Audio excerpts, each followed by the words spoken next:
being on dialysis is 3 times a week, 4 hours a day. Like, that's one of the reasons why I'm out here this weekend.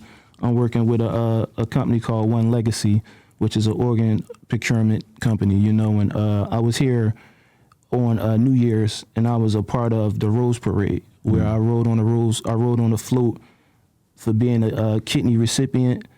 And my son, when he passed away, he saved 4 lives. You know, 2 people got his kidneys, 1 person got his liver, and 1 person got his lungs. So wow, he was a hero even in passing, and they honored us. I rode on the float, and a picture of my son was behind me on the float riding through the streets, and it was like a surreal moment for me. You know? Wow. And I'm out here working with them, and we're doing a few programs to raise awareness about kidney health. This is Kidney Month.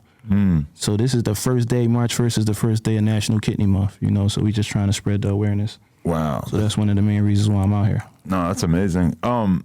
When you look back at like how you even ended up in that situation where you needed another kidney, were you living in an unhealthy manner? Was it like the food and the drinks? Most definitely. And stuff? I'm living a life that most rappers live. Like, you know, always in the studio, 2, 3 in the morning, eating whatever you want to eat, doing a bunch of shows, traveling the world, eating whatever you want to eat.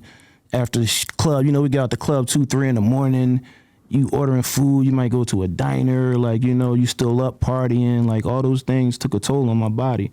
And the crazy thing is, I remember like when we'd be on tour with Jay and Dame, Jay would be like eating like baked crab cakes and baked wings, and he'd be going to the gym in the mornings. Like, I'm telling y'all better take care of yourself.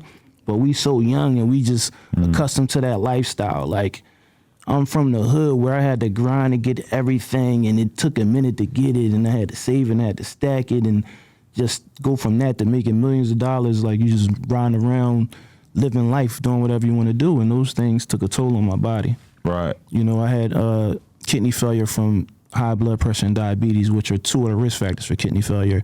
Being African American is another risk factor for kidney failure. So if you're African American, as soon as you're born, you have a risk factor for kidney failure.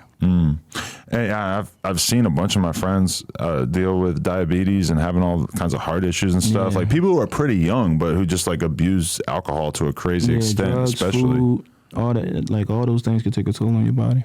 Yeah, definitely. And I never did lean or pills or any of that. And at one point, I did drink a lot. Like at one point, I felt like I had to drink before I did a show, and that probably was for like a year straight. Right. But besides that, I never been like a real heavy drinking boy or a real heavy pill. I never really did like pills or lean. So it came from like just excessive food, and just I was a greedy boy, like eating 2, 3 cheesesteaks and like stuff like that, you know.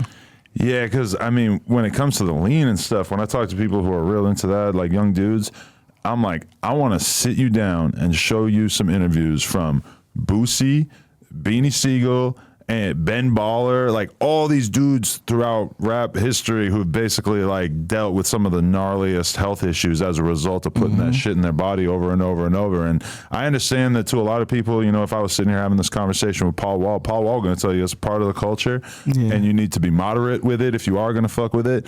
But I mean, that's like the number one thing that young dudes just love it. They go for it, but it's so obvious. There's so many great examples of people who had their lives trashed by it. I never really fuck with lean. I don't even want to say this, but the only time I drunk lean is when I made Rock the Mic. Really?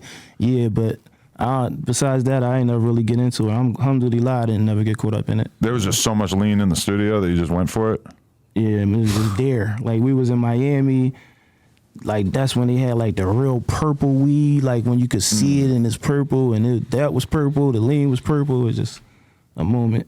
I mean, to be fair, like Beanie Siegel was talking about lean when nobody up in the East Coast was talking about it, I felt like. And no, the lean was heavy in Philly. Right. Like, you know, we had a whole J Street, like everybody would go all through the city, go down there to get lean. So it's something from like late 80s, early 90s that was in Philly, like, you know, so it's been around for a minute. But when I'm listening to him too, when I'm listening to your old music over the past couple of days, there's a lot of like pills being referenced too that didn't really become super fashionable in hip hop until many years later. Like I feel like he was somebody that was kind of ahead of the time, for better or for worse, on that. Yeah, Bean's from South Philly, so, you know, he was like always in the mix at a young age.